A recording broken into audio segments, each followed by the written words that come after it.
या श्री स्वयं सुकृतीनां भवने स्वलक्ष्मीः पापात्मनां कृतधियां हरदे सुबुद्धि श्रद्धा सतां कुलजन प्रभवस्य लज्जा तां त्वां नता समय परिपाल्ये देवी विश्वम। अभी गुप्त नवरात्रि प्रारंभ होने जा रहे हैं। 15 जुलाई से गुप्त नवरात्रि प्रारंभ है। गुप्त नवरात्रों का भी अन्य नवरात्रों की भांति जो आप अश्विन मास में और चैत्र मास में नवरात्रे करते हैं, इनका भी उसके बराबर ही फल मिलता है। वर्ष में 4 नवरात्रे होते हैं, 2 की सबको जानकारी है और 2 गुप्त होते हैं। आषाढ़ शुक्ल पक्ष से प्रारंभ होते हैं और दूसरे माघ शुक्ल पक्ष से प्रारंभ होते हैं। अभी 15 जुलाई से ये गुप्त नवरात्रि प्रारंभ हैं, तो माँ भगवती की आराधना करनी चाहिए और इसमें विशेष लाभ होता है। सबसे पहले दुर्गा सप्तशती यानी दुर्गा जी की पूजा 7 श्लोकों में भी होती है, जिसे सप्त श्लोकी दुर्गा कहते हैं। शिव जी बोले, हे देवी, तुम भक्तों के लिए सुलभ और समस्त कर्मों का विधान करने वाली हो। कलयुग में कामनाओं की सिद्धि हेतु यदि कोई उपाय हो, उसे अपनी वाणी द्वारा सम्यक रूप से व्यक्त करो। ऐसा महादेव जी ने देवी जी से पूछा, तो माँ भगवती देवी जी ने कहा, हे देव, आपका मेरे ऊपर बहुत स्नेह है। कलयुग में समस्त कामनाओं को सिद्ध करने वाला जो साधन है वह मैं आपको बताऊंगी, आप ध्यान पूर्वक सुनो। उसका नाम है अम्बा स्तुति। अम्बा स्तुति के द्वारा कलयुग में संसार में समस्त कामनाएं पूरी होती हैं। आपके हृदय में जो भी कामना है वो अवश्य पूर्ण होगी। श्रद्धा, भक्ति और विश्वास के साथ में आप अम्बा जी की स्तुति कीजिए। और इस सप्त श्लोकी स्तोत्र मंत्र के नारायण ऋषि हैं। अनुष्टुप छंद है। श्री महाकाली, महालक्ष्मी और महासरस्वती इसके देवता हैं। श्री दुर्गा की प्रसन्नता के लिए सप्त श्लोकी दुर्गा पाठ में इसका विनियोग किया जाता है। वे भगवती महामाया देवी ज्ञानियों के भी चित्त को बलपूर्वक खींचकर मोह में डाल देती हैं। माँ दुर्गे, आप स्मरण करने पर सब प्राणियों का भय हर लेती हैं। केवल स्मरण मात्र से ही भय का हरण करने वाली आप हैं और स्वस्थ पुरुषों द्वारा चिंतन करने पर उन्हें परम कल्याणमयी बुद्धि प्रदान करती हैं। दुख, दरिद्रता तथा भय को हरने वाली देवी आपके सिवा दूसरी कौन है, जिसका चित्त सबका उपकार करने के लिए सदा ही दयाद्र रहता है, यानी दया करने के लिए तत्पर रहता है। और जैसे ही आपको पुकारा, आपका स्मरण किया, आप तुरंत उसके ऊपर दया करती हैं। हे नारायणी, तुम सब प्रकार का मंगल प्रदान करने वाली मंगलमयी हो, कल्याणदायिनी शिवा हो, सब पुरुषार्थों को सिद्ध करने वाली शरणागत वत्सला, 3 नेत्रों वाली एवं महागौरी हो, तुम्हें नमस्कार है। शरण में आए हुए दीनों एवं पीड़ितों की रक्षा में संलग्न रहने वाली तथा सबकी पीड़ा दूर करने वाली नारायणी देवी, आपको नमस्कार है। सर्वस्वरूपा, सर्वेश्वरी तथा सब प्रकार की शक्तियों से संपन्न दिव्य रूपा दुर्गे देवी, सब भयों से हमारी रक्षा करो, तुम्हें नमस्कार है।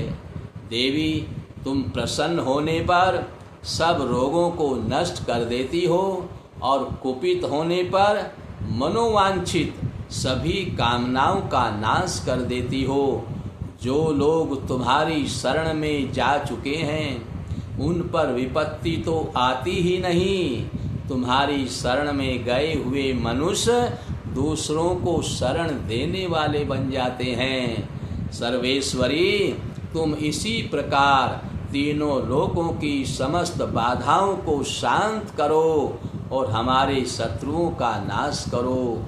इस प्रकार से 7 श्लोकों में माँ भगवती देवी की स्तुति करने वाला परम गति को प्राप्त होता है, सब भयों से मुक्त हो जाता है, उसको कोई भय नहीं रहता है और उसके बाद समस्त कामनाएं उसकी पूर्ण हो जाती हैं। ऐसा माँ भगवती देवी का प्रभाव है।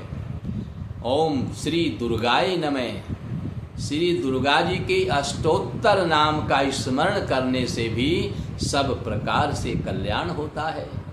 शंकर जी पार्वती से कहते हैं, कमलानने अब मैं अष्टोत्तर शत नाम का वर्णन करता हूँ, सुनो। जिसके प्रसाद यानी पाठ या श्रवण मात्र से परम साध्वी भगवती दुर्गा प्रसन्न हो जाती है और आपकी कामनाओं को पूर्ण करती है।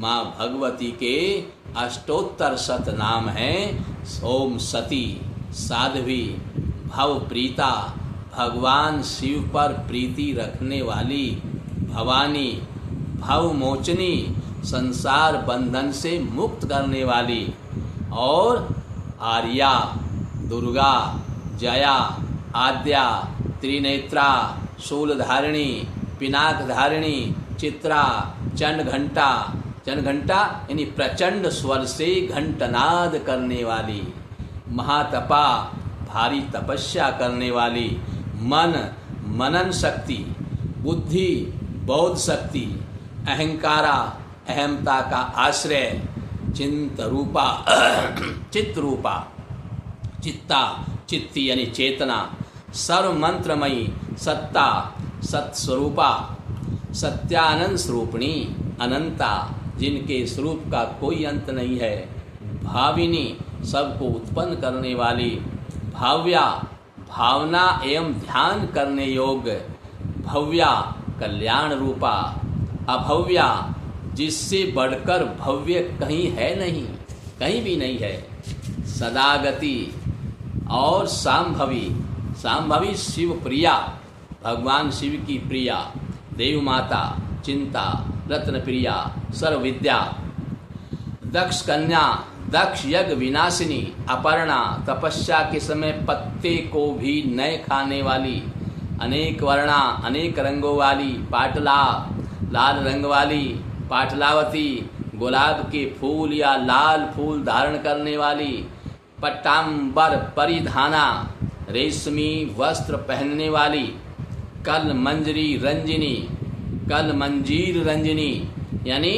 मधुर ध्वनि करने वाले मंजीर को धारण करके प्रसन्न रहने वाली, अमेय विक्रमा, असीम पराक्रम वाली, क्रूरा, दैत्यों के प्रति कठोर, सुंदरी, सुर सुंदरी, वन दुर्गा, मातंगी, मतंग मुनि पूजिता, ब्राह्मी, महेश्वरी, ऐन्द्री, कौमारी, वैष्णवी, चामुंडा, वाराही, लक्ष्मी, पुरुषाकृति, विमला, उत्कर्षिणी, ज्ञाना, क्रिया, नित्या, बुद्धिदा, बहुला, बहुल प्रेमा, सर्ववाहन वाहना, ऋषुंभ शुंभ हननी, महिषासुर मर्दनी, मधुकैटभ हंत्री, चंड मुंड विनाशिनी, सर्वासुर विनाशा, सर्वदानव घातिनी, सर्वशास्त्रमयी, सत्या, सर्वास्त्र धारिणी, अनेक शस्त्र हस्ता, अनेकास्त्र धारिणी, कुमारी, एक कन्या, केशोरी, युवती, यति, अप्रौढ़ा, प्रौढ़ा, वृद्ध माता, बलप्रदा,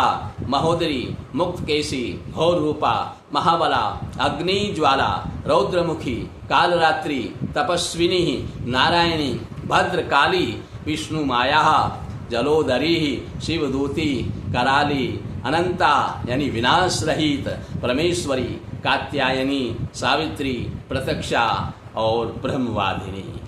देवी पार्वती जो प्रतिदिन दुर्गा जी के इस अष्टोत्तर शत नाम का पाठ करता है, उसके लिए तीनों लोकों में कुछ भी असाध्य नहीं है। वह धन धान्य, पुत्र, स्त्री, घोड़ा, हाथी, धर्म आदि 4 पुरुषार्थ तथा अंत में सनातन मुक्ति भी प्राप्त कर लेता है। कुमारी का पूजन और देवी सुरेश्वरी का ध्यान करके परा भक्ति के साथ उनका पूजन करे, फिर अष्टोत्तर शतनाम का पाठ करे। हे देवी, जो ऐसा करता है उसे सब श्रेष्ठ देवताओं में भी सिद्धि प्राप्त होती है। राजा उसके दास हो जाते हैं, वह राज्य लक्ष्मी को प्राप्त कर लेता है। गोरोचन, लाक्षा, कुमकुम, सिंदूर, कपूर, घी अथवा दूध, चीनी और मधु, इन वस्तुओं को एकत्र करके इनसे विधि पूर्वक यंत्र लिखकर जो विधिज्ञ पुरुष सदा उस यंत्र को धारण कर लेता है वह शिव के तुल्य अर्थात मोक्ष स्वरूप हो जाता है। भौमवती अमावस्या की आधी रात में जब चंद्रमा शतभी का नक्षत्र पर हो, उस समय इस स्तोत्र को लिखकर जो पाठ करता है वह संपत्तिशाली हो जाता है। ऐसी माँ भगवती देवी की कृपा है, इसलिए माँ भगवती देवी की आराधना करनी चाहिए। और आगे आपको कल श्रवण कराया जाएगा। माँ भगवती की स्तुति, प्रार्थना और उनका पूजन करके कलयुग में परम पद को प्राप्त कर सकते हैं, संसार की समस्त कामनाएं पूरी कर सकते हैं। और सच्चे दरबार की जय।